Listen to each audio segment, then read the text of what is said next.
Student, last व्हिडिओमध्ये आपण chromosomal theory of इनहेरिटन्सबद्दल बघितलं होतं. त्या थेरीमध्ये थेरी कुणी सांगितली, पुन्हा त्या थेरीमध्ये काय सांगितलं गेलं की क्रोमोझोम्स आहेत ते कॅरियर्स आहेत. पुन्हा त्याच्यामध्ये क्रोमोझोम म्हणजेच काय, टाईप्स ऑफ क्रोमोझोम, आणि आपण महत्त्वाचं म्हणजे सेक्स क्रोमोझोम बघितले होते. सेक्स क्रोमोझोममध्ये एक्स क्रोमोझोम आणि वाय क्रोमोझोम बघितले होते. आज आपला हा व्हिडिओ लिंकेजवर आहे. पण लिंकेज पाहण्या अगोदर आपल्याला काही पाठीमागच्या टर्म्स पुन्हा इथं पाहिजे, ज्यामुळं तुम्हाला त्या पुन्हा लिंकेजची कन्सेप्ट क्लिअर होईल. त्यासाठी आपण पाठीमागचं एक काही पॉईंट घेतो आहे. आपण पुन्हा सेक्स क्रोमोझोमबद्दल बघतो आहे. About sex chromosome. सेक्स क्रोमोझोममध्ये पाहिलं होतं आपण की एक एक्स क्रोमोझोम आणि वाय क्रोमोझोम, हे जे दोन क्रोमोझोम्स आहेत त्याला आपण सेक्स क्रोमोझोम असं म्हणतो. आणि त्यांचे डायग्रॅममध्ये पाहिल्यासुद्धा आपल्याला त्याच्यामध्ये काय दिसतात तर डिफरन्सेस दिसतात. एक्स क्रोमोझोम आहे तो लॉंगर आहे, वाय क्रोमोझोम आहे त्यामुळे शॉर्टर आहे. हे सगळं तुम्हाला माहिती आहे. पण त्यातल्या काही टर्मिनॉलॉजी म्हणजे त्यातल्या काही टर्म्स आहेत, त्या टर्म्स महत्त्वाचे, ते पुन्हा आपण इथं क्लिअर करतो आहे. त्यामुळं इम्पॉर्टंट टर्मॉलॉजीजमध्ये 4 टर्म्स इथं लक्षात घ्या, कारण ह्या टर्म्स तुम्हाला प्रत्येक वेळेस येणारे माहीत असणं गरजेचं आहे. Euchromatin, heterochromatin, homologous region and non homologous region, हे 4 टर्म्स आपण पुन्हा बघतो आहे. आपण बघितलं होतं की दोन्हीमध्ये डिफरन्स बघत असताना की एक्स क्रोमोझोममध्ये यूक्रोमॅटिन जास्त आहे त्यामुळे हेट्रोक्रोमॅटिन कमी आहे, तर वाय क्रोमोझोममध्ये क्रोमॅटिन कमी आहे तर हेट्रोक्रोमॅटिन जास्त आहे. मग यूक्रोमॅटिन म्हणजेच काय, तर ते आपण पाहिलं होतं की जिथं DNA जास्त आहेत, DNA आहेत साहजिकच, तिथं काय आहेत म्हणजे जीन्स जास्त आहेत. So euchromatin means gene rich region, असा रिजन की जिथं काय जास्त आहे, जीन्स जास्त आहेत. आणि नुसते जास्त नाही तर ते जीन्स कसे असतात, ॲक्टिव्ह असतात. सो यूक्रोमॅटिनमध्ये काय लक्षात ठेवा की असा रिजन की जिथे काय असतात, more and active genes are present. Euchromatin is a region where more and active genes are present. Okay. मग हेट्रोक्रोमॅटिन म्हणजेच काय, तर हेट्रोक्रोमॅटिनमध्ये जीन लेस रिजन, असा रिजन की ज्याच्यामध्ये जीन्स कमी असतात. फक्त कमीच नसतात तर ते जीन्स कसे असतात, इनॅक्टिव्हसुद्धा असतात. हे जीन्स कसे असतात, इनॅक्टिव्हसुद्धा असतात, म्हणून त्याला आपण इनर्टसुद्धा म्हटलं आहे. पाठीमागच्या व्हिडिओमध्ये सगळे पॉईंट बघितले. आता होमोलॉगस रिजन आणि नॉन होमोलॉगस रिजनमध्ये काय, होमोलॉगस रिजन म्हणजेच काय, तर हे जे 2 क्रोमोझोम आहेत एक्स आणि वाय, त्यातला काही पार्ट आहे तो त्याच्यातला सिमिलर असतो, जेनेटिकली सिमिलर असतो. होमोलॉगस रिजन म्हणजे असा पार्ट त्या दोन्ही क्रोमोझोमवरचा की जो जेनेटिकली किंवा त्याच्यावरचे जीन्स असणारे कसे असतात, सारखे असतात, म्हणून त्या रिजनला होमोलॉगस रिजन असं म्हणायचं. तुम्ही त्या डायग्रॅममध्ये बघू शकता. ह्या डायग्रॅममध्ये हा जो shaded yellow colour shaded portion आहे सी, आणि इथे येलो शेडेड कलर आहे पोर्शन डी, हे जे 2 रिजन आहेत ते कसे आहेत, होमोलॉगस रिजन आहेत, कारण याच्यामध्ये सेम जीन्स आहेत, सेम कलर वापरलेत. पण नॉन होमोलॉगस रिजन म्हणजेच काय, तर हा ए आणि इकडचा बी, हे रिजन्स आहेत. हे रिजन जेनेटिकली कसे आहेत, डिसिमिलर आहेत. कळते. होमोलॉगस रिजन म्हणजेच काय, तर असं रिजन की ज्याच्यामध्ये जीन्स आहेत किंवा जेनेटिकली ते कसे असतात, सिमिलर असतात. आणि नॉन होमोलॉगस रिजन्स म्हणजे जेनेटिकली ते कसे असतात, डिसिमिलर असतात. लक्षात ठेवा ह्या टर्म्स. पुन्हा आपण इथं आता त्याच्यामध्ये डिफरन्स बघतोय, एक्स क्रोमोझोम आणि वाय क्रोमोझोम. तुमच्या पुस्तकात तो नाही आहे, पण लिहून घ्या किंवा मग स्क्रीनशॉट काढून ठेवला तरी चालेल. Structure of X and Y chromosome, याच्यामध्ये एक्स क्रोमोझोमचे पॉईंट्स दिले जवळजवळ 8 पॉईंट आहेत आणि इकडे वाय क्रोमोझोमचे 8 पॉईंट आहेत. आता जास्त मी शॉर्टमध्ये घेतलेत, हे फक्त जे महत्त्वाचे त्याच्यामधले वर्ड्स आहेत ते घेतलेत. बघा, पहिल्यांदा इथं पॉईंट आहे तो म्हणजे एक्स क्रोमोझोमचा शेप. लास्ट व्हिडिओमध्ये बघितला होता. एक्स क्रोमोझोमचा शेप मेटासेंट्रिक आहे. मेटासेंट्रिक म्हणजेच काय, जो सेंट्रोमियर आहे तो मिडलला असतो. तर वाय क्रोमोझोमचा शेप कसा आहे, ॲक्रोसेंट्रिक. डिफरन्स लक्षात ठेवा, metacentric and Y chromosome acrocentric. Next, तुम्हाला माहिती आहे एक्स क्रोमोझोम हे लार्जर असतात, त्या मानाने वाय क्रोमोझोम हे कसे असतात, स्मॉलर असतात. हे सगळे पॉईंट आपण बघितले. पुन्हा तिसरा, एक्स क्रोमोझोममध्ये जास्त प्रमाणात काय असतं, यूक्रोमॅटिन असतं. ठीक आहे. इकडे वाय क्रोमोझोममध्ये कमी प्रमाणात यूक्रोमॅटिन असतं. contain large amount of euchromatin, here contain small amount of euchromatin. Fourth one contain small amount of heterochromatin. आता हा पॉईंट आला की हा पॉईंट तुमच्या लक्षात येणार आहे. इथे युक्रोमॅटिन जास्त आहे म्हणजे काय कमी आहे, हेट्रोक्रोमॅटिन कमी आहे. तसं इथं आता काय असणार आहे, हेट्रोक्रोमॅटिन जास्त असं आहे. इथे large amount of DNA present, small amount of DNA present. ठीक आहे. पुन्हा जेनेटिकली मोर ॲक्टिव्ह, जेनेटिकली लेस ॲक्टिव्ह. तुमच्या लक्षात आलं असेल की हे थर्ड, फोर्थ, फिफ्थ, 6 पॉईंट आहेत. खालचे 7 पॉईंट म्हणू आपण. हे सगळे आत्ता जे आपण कव्हर केले तिथे आहेत की इथं DNA जास्त आहेत, त्याच्यामुळं एक्स क्रोमोझोम कसं असणार आहे, ॲक्टिव्ह असणार आहे. वाय क्रोमोझोम कसं असणार आहे, लेस ॲक्टिव्ह, कारण त्याच्यामध्ये DNA स्मॉल अमाऊंटमध्ये आहे. 7 डिफरन्स काय आहे बघा. Non homologous region contain more gene. Non homologous region म्हणजेच काय, तर आपण बघितलं होतं की एक्स क्रोमोझोम असतानाच लार्ज आहे, त्यामुळे त्याचा जो नॉन होमोलॉगस रिजन आहे तो कसा आहे, वायच्या होमोलॉगस रिजनपेक्षा जास्त आहे. मग रिजन जास्त आहे म्हणजे त्याचं जीनसुद्धा काय असणार आहे, जास्त असणार आहेत. वाय क्रोमोझोममध्ये नॉन होमोलॉगस रिजन शॉर्ट असतो, कारण वाय क्रोमोझोम असताना शॉर्ट आहे, लहान आहे. त्यामुळं नॉन होमोलॉगस रिजनसुद्धा कमी आहे. साहजिकच त्याच्यामध्ये जीनसुद्धा कसे असणार आहे, लेस असणार आहे. ठीक. Non homologous region contain more genes, non-homologous region contain less gene. And 8th one, non-homologous region contain X-linked gene. आपल्याला हे सगळं पाहायचं आहे ह्याच लेसनमध्ये. नॉन होमोलॉगस रिजनवर जे जीन्स आहेत त्यांना आपण काय म्हणतोय, एक्स लिंक्ड जीन म्हणायचं आहे. आणि नॉन होमोलॉगस रिजन जे वाय क्रोमोझोमवरचे आहेत त्यांना आपण वाय लिंक्ड जीन म्हणणार आहे. ठीक आहे. एकदा हे 8 पॉईंट तुमच्या नोटबुकमध्ये लिहून काढायचे, स्क्रीनशॉट काढला तरी चालेल. Metacentric, acrocentric, large, smaller, contain large amount of euchromatin, contain small amount of euchromatin, contain small amount of heterochromatin, contain large amount of heterochromatin, large amount of DNA present, small amount of DNA present, genetically more active, genetically less active. Non-homologous region contain more gene, non-homologous region contain less gene. Non-homologous region of X chromosome contain X-linked gene, non-homologous region of Y chromosome contain Y-linked gene. These are the 8 point difference between X chromosome and Y chromosome. Okay, now we will see another slide. आता आपण आपल्या पॉईंटला सुरुवात करतोय. तो point म्हणजे linkage बघणार आहे. लिंकेज म्हणजेच काय बघूया आपण. It is a known fact that several genes are present on a chromosome. तुम्हाला माहिती आहे की क्रोमोझोम जे आहेत त्या क्रोमोझोमवर बरेचसे जीन्स प्रेझेंट असतात, कारण ह्या लेसनच्या सुरुवातीला सांगितलं जवळजवळ 33,000 काय जीन्स प्रेझेंट आहेत. आणि मग ते एवढे जीन्स आहेत, साहजिकच ते काय असणार आहेत, एका क्रोमोझोमवर जास्त असणार आहेत. It is a known fact that several genes are present on the chromosome.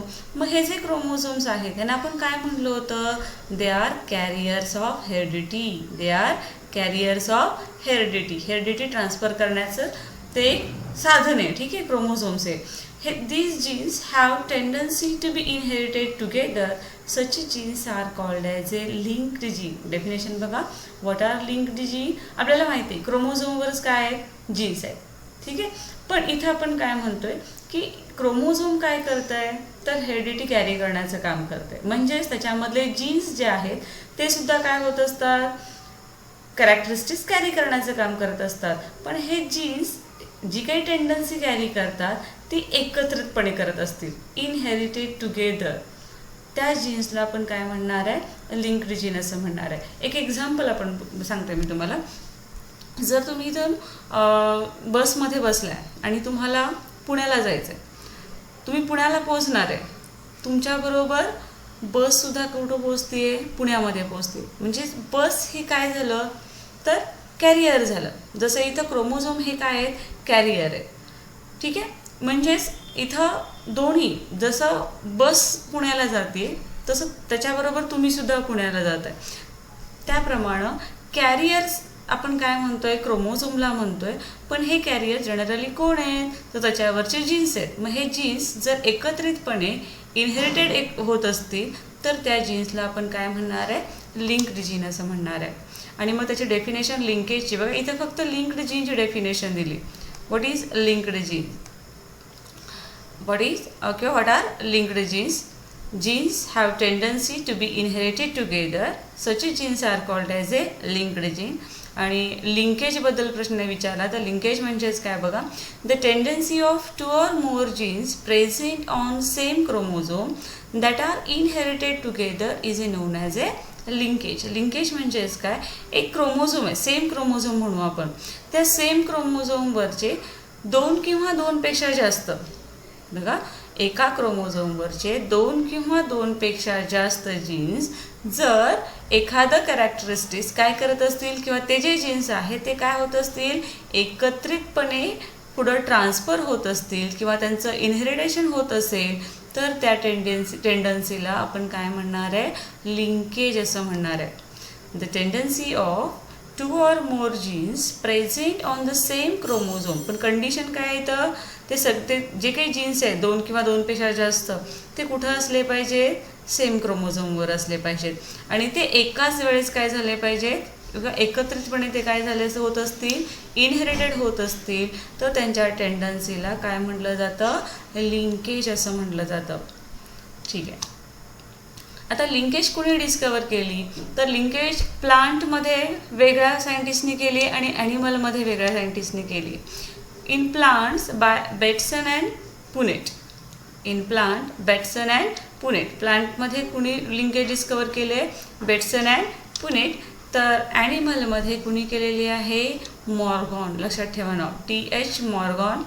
आणि लिंकेज कशामध्ये डिस्कवर केली, ॲनिमलमध्ये केली. याच्याबद्दल आपल्याला आपल्या नेक्स्ट व्हिडिओमध्ये आपल्याला ह्याचं एक्झाम्पल बघायचं आहे. Linkage is of 2 kind. लिंकेजसुद्धा 2 काइंडमध्ये 2 टाईप म्हणतो आपण त्याला. एक आहे कंप्लीट लिंकेज आणि दुसरं आहे इनकम्प्लीट लिंकेज. बऱ्याच वेळा तुम्हाला डेफिनेशन विचारली जाते, व्हॉट इज लिंकेज. आणि हे 2 पॉईंट लक्षात ठेवा. हू डिस्कवर, प्लांटमध्ये कोणी डिस्कवर केलं आहे आणि ॲनिमलमध्ये कोणी डिस्कवर केले. ठीक आहे. आता आपण हे 2 पॉईंट बघूया. Complete linkage and incomplete linkage म्हणजेच काय. आता कंप्लीट लिंकेजमध्ये काय बघा, the linked genes which are closely located on the chromosome do not separate and inherit together. 3 point लक्षात ठेवायचे याच्यामध्ये. जर कंप्लीट समजलं तर साहजिकच तुम्हाला इनकम्प्लीट लिंकेज समजणार आहे. आता इथं काय म्हणतोय आपण, एका क्रोमोझोम, लिंकेज डेफिनेशन आपण काय केली होती, एका क्रोमोझोमवर 2 किंवा 2 पेक्षा जास्त क्रोमोझोम इनहेरिट होत असतील तर त्याला आपण लिंकेज असं म्हणतोय. मग साहजिकच हे जीन्स असतील 2 किंवा 2 पेक्षा जास्त, हे जीन्स कसे असले पाहिजेत, जवळजवळ असले पाहिजेत. त्यांचं लोकेशन कुठं असलं पाहिजे, क्लोजली. क्लोजली म्हणजे जवळजवळ, near. The linked genes which are closely located on chromosome. क्रोमोझोमवर ते क्लोजली लोकेटेड असले पाहिजेत आणि क्रॉसिंग ओव्हर जरी झालं तरी ते काय होत नाही, सेपरेट होत नाही. डू नॉट सेपरेट, ब्रॅकेटमध्ये लिहिलं आहे, no crossing over and inherit together. बघा 3 पॉईंट पुन्हा सांगते. एक म्हणजे कंडिशन काय आहे, तर ते क्रोमोझोमवर खूप जवळजवळ असतात, क्लोजली लोकेटेड असतात. ठीक आहे. Second one, do not separate, no crossing over. यांच्यामध्ये क्रॉसिंग ओव्हर होत नाही, म्हणजेच ते सेपरेट होत नाही. आणि तिसरी कंडिशन म्हणजे ते इनहेरिट होत असताना कसे जातात, एकत्रितपणे जातात. त्या जीन्सला आपण काय म्हणणार आहे किंवा त्या ग्रुपला आपण काय म्हणणार आहे, कम्प्लिटली लिंक्ड किंवा स्ट्रॉंगली लिंक्ड जीन असं म्हणणार आहे किंवा कम्प्लीट लिंकेज असं म्हणतोय प्रोसेसला त्या. बघा आता एक उदाहरण आपण बघूया. जर तुमच्या बेंचवर तुम्ही 2 फ्रेंड्स असाल, ठीक आहे, आणि तुमचाच एक फ्रेंड 2 रो सोडून पलीकडे बसला असेल, तर कम्युनिकेशन कोणामध्ये होतं, तर तुमच्या जवळच्या फ्रेंडबरोबर होतं. तो तुमच्यापासून लांब आहे त्याच्यापासून एवढं कम्युनिकेशन होत नाही. म्हणजेच जे जवळ बसलेले आहेत, जे क्लोजली लोकेटेड आहेत त्या बेंचवर, क्रोमोझोम म्हणजे आपण बेंच लक्षात घेऊया, त्या बेंचवर हे कसे आहेत रे, क्लोजली लोकेटेड आहेत. ठीक आहे. त्यामुळं ते आहे, त्यांच्यामध्ये कम्युनिकेशन जास्त होतं आहे. मग इथं आपण काय म्हणतोय की असे जीन्स की जे कसे आहेत, closely located on the chromosome, do not separate and inherit together. They are called complete linked or strongly linked. Strong हा शब्द काय वापरला आहे तर ते काय होत नाही तिथं सेपरेट होत नाही. आणि ही जी फेनॉमेनॉन आहे त्याला आपण कंप्लीट लिंकेज असं म्हणतोय. इथं कंप्लीट जीन म्हणतोय किंवा कम्प्लिटली लिंक्ड जीन असं म्हणतोय. आणि ती जी प्रोसेस आहे किंवा फिनॉमिनॉन आहे त्या इनहेरिटन्सची, त्या फिनॉमिनॉनला आपण काय म्हणतोय कंप्लीट लिंकेज असं म्हणतोय. ठीक आहे. Thus the parental traits are inherited in a offspring. अशा पद्धतीनं जे काही पेरेंट्समधले ट्रेट्स आहेत, कारण इथं आहे तसे पुढे जातात, क्रॉसिंग ओव्हर होत नाहीये, त्यामुळं जे काही जीन्स क्लोजली लोकेटेड आहेत त्या क्रोमोझोमवरचे ते जीन्स काय होतात पेरेंटकडून ऑफस्प्रिंगकडं ट्रान्सफर केले जातात. एक्झाम्पल आपल्याला आहे दिले X chromosome of Drosophila male shows complete linkage. हे आपण एक्झाम्पलमध्ये पुढे बघणार आहे. सेकंड वन इनकम्प्लीट लिंकेज म्हणजेच काय.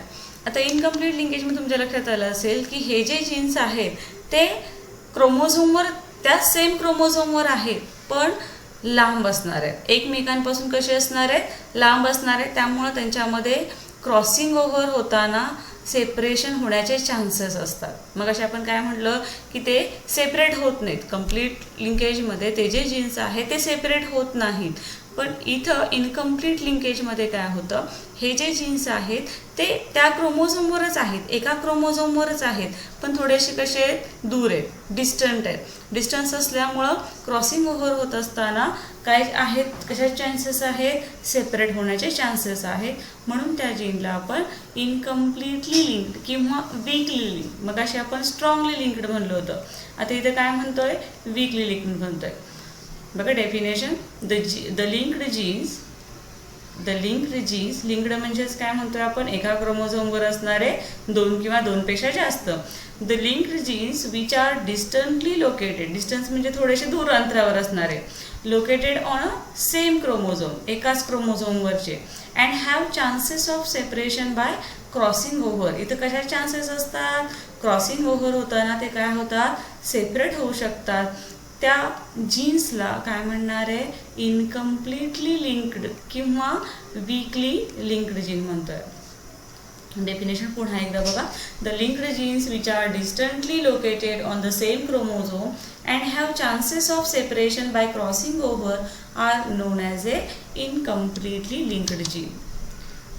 आणि पुढं म्हणलंय ही जी फिनॉमिनॉन आहे इनहेरिटन्सची त्याला आपण कंप्लीट लिंकेज असं म्हणणार आहे. The फेनॉमिनॉन of their inheritance is called complete linkage. आता इथं काय होतं तर क्रॉसिंग ओव्हर झाले, क्रॉसिंग ओव्हर झाल्यामुळं जीन्स काय होऊ शकतात सेपरेट होऊ शकतात, जे चान्सेस आहेत.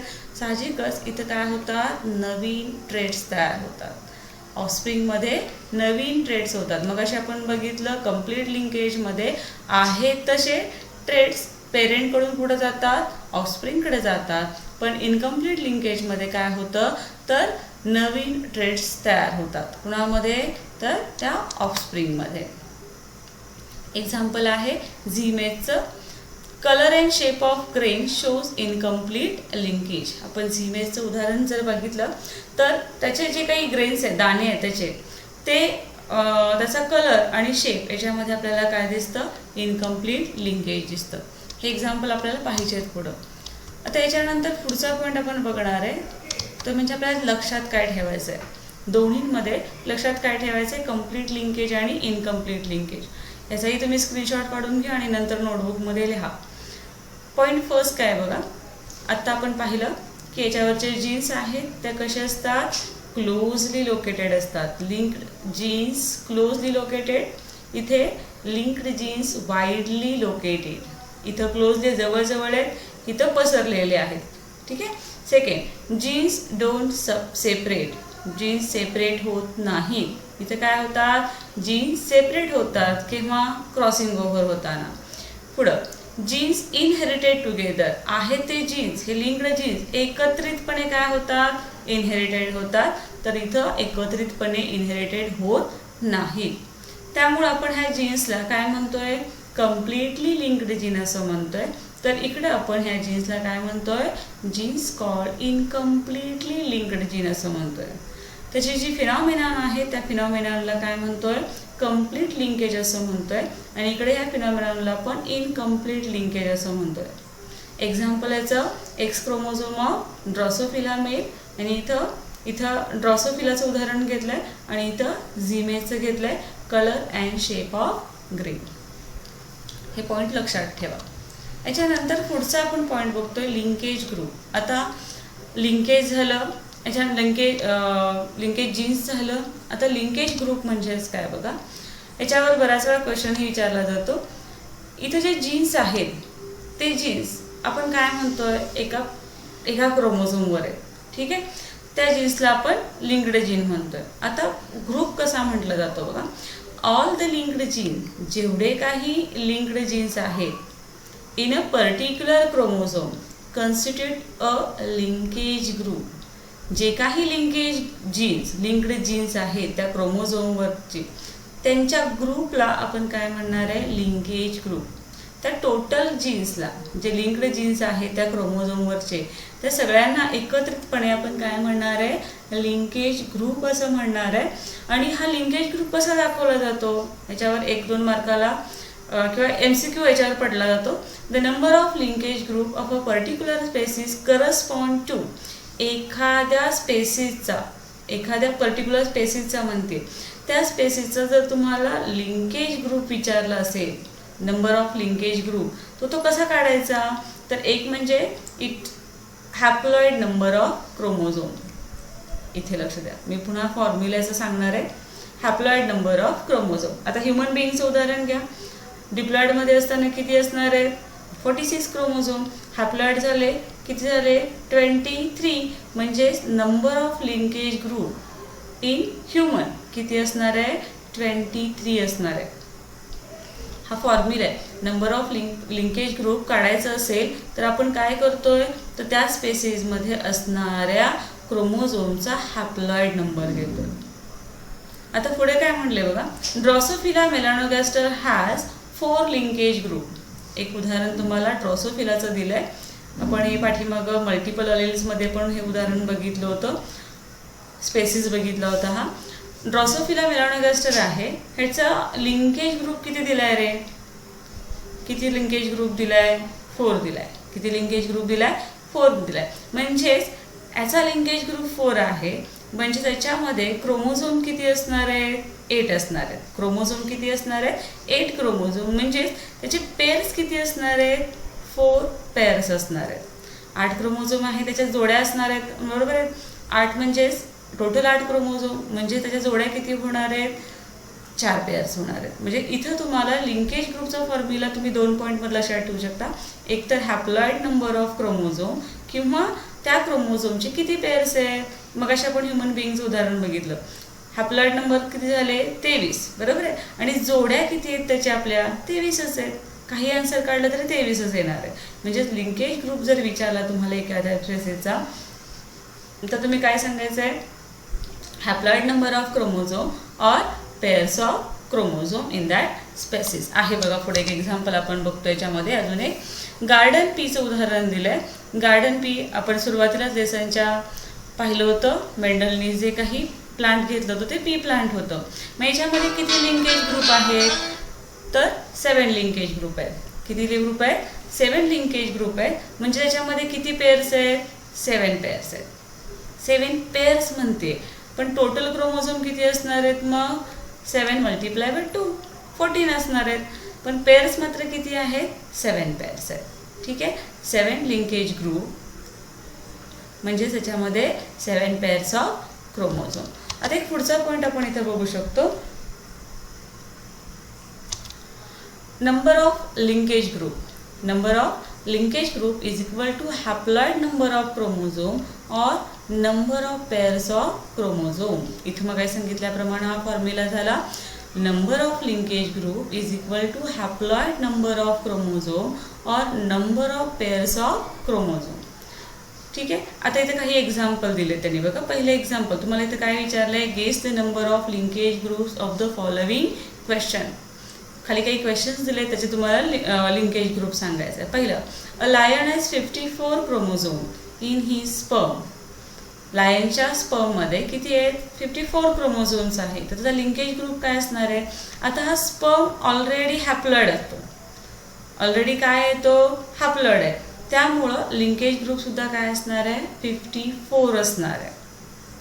इथे वेल 100 क्रोमोझोम इन तीच सेल. आता ही तीच सेल आहे ती हॅप्लॉइड नाही, ती कशी आहे? डिप्लॉइड आहे. डिप्लॉइड आहे म्हणजे त्याचं पेरिंग करणार आपण. 100 क्रोमोझोम आहेत म्हणजे किती जोड्या असणार आहेत? 2-2च्या जोड्यामध्ये किती राहणार आहेत? तर 50 येणार आहे. त्यामुळे याचा लिंकेज ग्रुप काय असणार आहे? 50. लक्षात येते का? आणि हा खालचा काऊ जो आहे त्या काऊच्या एग मधलं दिलंय. तुम्हाला माहिती आहे एग आणि स्पर्म हॅप्लॉइड आहे. त्यामुळं इथं 35 क्रोमोझोम दिलेत म्हणजे याचा लिंकेज ग्रुप सुद्धा काय असणार आहे? 35 असणार आहे. पण इथं मात्र तसं होत नाही. वेलचं उदाहरण दिले ते तीच सेलमध्ये, आणि ही तीच सेल कशी असणार आहे? डिप्लॉइड असणार आहे. आणि ते डिप्लॉइड आपण निम्म करतोय, त्याच्या हाफ करायचं म्हणजे किती झाले? 50 झाले.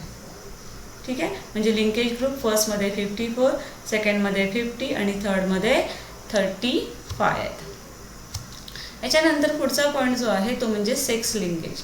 सेक्स लिंकेजमध्ये काय होतं बघा, the transmission inheritance of X linked and Y linked genes from parent to offspring is called as a X linked inheritance. आता आपण काय म्हणतोय, मगाशी बघितलं होतं, हे एक्स लिंक्ड जीन्स कुठं असतात? तर नॉन होमोलॉगस पार्ट, बरोबर आहे. एक्स क्रोमोझोमचा जो नॉन होमोलॉगस पार्ट आहे त्याच्यावरच्या जीन्सला आपण काय म्हणतोय? एक्स लिंक्ड जीन असं म्हणतोय. आणि वाय क्रोमोझोमवरच्या नॉन होमोलॉगस पार्टवर जे जीन्स असतात ते वाय लिंक्ड असतात. मग हे दोन्ही जीन्स जर पेरेंटकडून ऑफस्प्रिंगकडे जात असतील तर त्या इनहेरिटन्सला काय म्हटलं जातं? सेक्स लिंक्ड इनहेरिटन्स असं म्हटलं जातं. बघा definition, the transmission or inheritance of X-linked and Y-linked genes from parents to offspring is called as a sex-linked inheritance. मग इथं सेक्स लिंक्ड इनहेरिटन्स आहे ते 3 टाईप्स सांगितले आहेत बघा. First one is a X linked, second one is a Y linked and third one x Y linked. लक्षात ठेवायला सोपं आहे. पहिल्यांदा फक्त एक्स लिंक्ड, नंतर वाय लिंक्ड आणि नंतर आहे ते शेवटचं दोन्हीचं एक्स वाय लिंक. मग आता इथे सेक्स लिंकेज जे आहे, सेक्स लिंकेज आहे हे 2 काइंडमध्ये आहे, 2 टप्प्यामध्ये आहे. 2 टाईपमध्ये म्हणूया आपण. पहिला आहे कम्प्लीट सेक्स लिंकेज आणि दुसरं आहे इनकम्प्लीट सेक्स लिंकेज. सेम मगासारखं आहे, कम्प्लीट आणि इनकम्प्लीट. त्यातला पहिला पॉईंट आपण बघतोय कम्प्लीट सेक्स लिंकेज. कन्फ्यूज होऊ नका, मगाशी नुसतं कम्प्लीट लिंकेज होतं, आता आपण काय बघतोय? कम्प्लीट सेक्स लिंकेज असं म्हणतोय, बरोबर आहे. मग आता कम्प्लीट सेक्स लिंकेजमध्ये काय? It is exhibited by genes located on non homologous region of X and Y chromosome. They inherit together because crossing over does not occur in this region. इथं काय म्हणलंय बघा, कोणता पार्ट लक्षात घ्यायचा आहे? Non homologous region. Non homologous region म्हणजेच काय? तर दोन्ही पार्ट कसे आहेत? त्याच्यावरचे जीन्स आहेत ते जीन्स सगळे कसे आहेत? वेगळे. मग असे आपण बघितलं की होमोलॉगस रिजनवरचे जीन्स सारखे असतात दोन्हीमध्ये. इथं मात्र कोणता रिजन आहे? नॉन होमोलॉगस रिजन आहे. तो एक्सचा आहे आणि वायचा आहे. पण याच्यावरचे जीन्स आहेत ते जीन्स कसे आहेत? वेगळे आहेत. साहजिकच त्याच्यामध्ये काय होत नाही? क्रॉसिंग ओव्हर होत नाही. क्रॉसिंग ओव्हर होत नाही, त्यामुळं आहे तसे ते पुढं काय होत जाणार आहेत? ट्रान्सफर होणार आहेत. It is exhibited by genes located on कशावरचे? On non homologous region of X and Y chromosome. They inherit together. ते जाताना कसे जातात? एकत्र जातात. काय एकत्र जातात? तर त्यांच्यामध्ये काय होत नाही? क्रॉसिंग ओव्हर होत नाही. Crossing over does not occur in this region. काय लक्षात ठेवणार तुम्ही? की जे इथं आपण सेक्स लिंकेज म्हणजे कम्प्लीट सेक्स लिंकेज बघतोय. सेक्स लिंकेज म्हणजे याच्यामध्ये 2 क्रोमोझोम असणार आहेत फक्त, एक्स आणि वाय क्रोमोझोम. मग एक्स क्रोमोझोम आणि वाय क्रोमोझोमचा जो नॉन होमोलॉगस रिजन आहे त्याच्यावरचे जीन्स आहेत ते जीन्स एकत्रितपणे काय होतात? पुढच्या पिढीकडे ट्रान्सफर होतात. एकत्रितपणे का जातात? तर त्यांच्यामध्ये चेंजेस होत नाहीत, त्यांच्यामध्ये क्रॉसिंग ओव्हर होत नाही. एक्झाम्पल लक्षात ठेवायचे. X linked traits are. Example diseases आहेत बघा, हे हिमोफिलिया, हे सगळे आपल्याला बघायचे. हिमोफिलिया बघायचे. नंतर कलर ब्लाइंडनेस आहे, पण colour blindness total colour blindness नाहीये. फक्त त्या पर्सनला काय ओळखता येत नाही, कोणते दोन कलर, रेड आणि ग्रीन कलर. बघा एक्स लिंक्ड ट्रेट्स कोणकोणते, haemophilia, red green colour blindness आणि दुसरं आहे मायोपिया. तुम्ही 10th मध्ये हायपरमेट्रोपिया, मायोपिया पाहिलेलं आहे, डोळ्याचा आजार. ठीक आहे, ज्याला आपण नियर सायटेडनेस असं म्हणतो.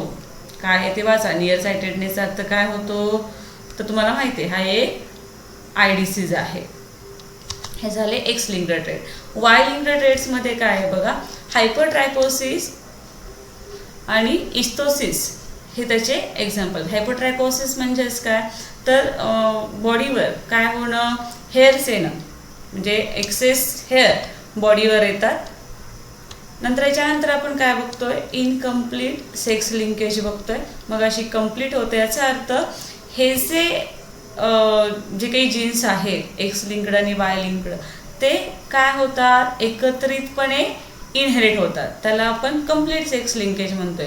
ह्याच्या अपोजिट काय लक्षात ठेवणार तुम्ही, हे जे होमोलॉगस जे काही मगाशी आपण नॉन होमोलॉगस रिजन म्हणलं होतं, आता इथं आपण काय म्हणणार आहे, होमोलॉगस रिजनवरचे जे काही जीन्स आहेत एक्स आणि वाय क्रोमोझोमचे, ते एकत्रितपणे इनहेरिट होत नाही. का तर त्यांच्यामध्ये काय होतं, क्रॉसिंग ओव्हर होतं. बघा डिफरन्स आहे हा.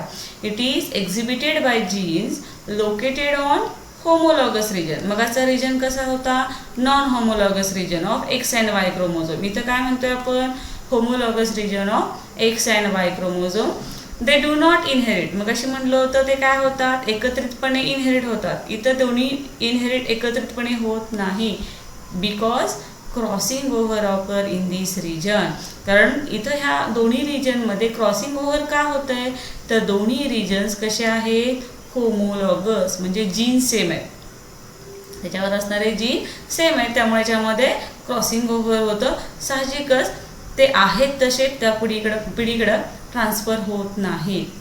मग एक्झाम्पल काय बघा, X Y linked traits are total colour blindness. मग अशी फक्त काय होता, हाफ होता, म्हणजे रेड आणि ग्रीन कलर होता. आता काय आहे, टोटल कलर ब्लाइंडनेस. नेफ्रिटिस किडनीचा आजार, रेटिनिटी पिगमेंटोसा म्हणजेच हा आईशी रिलेटेड असणारा डिसीज आहे. ठीक आहे,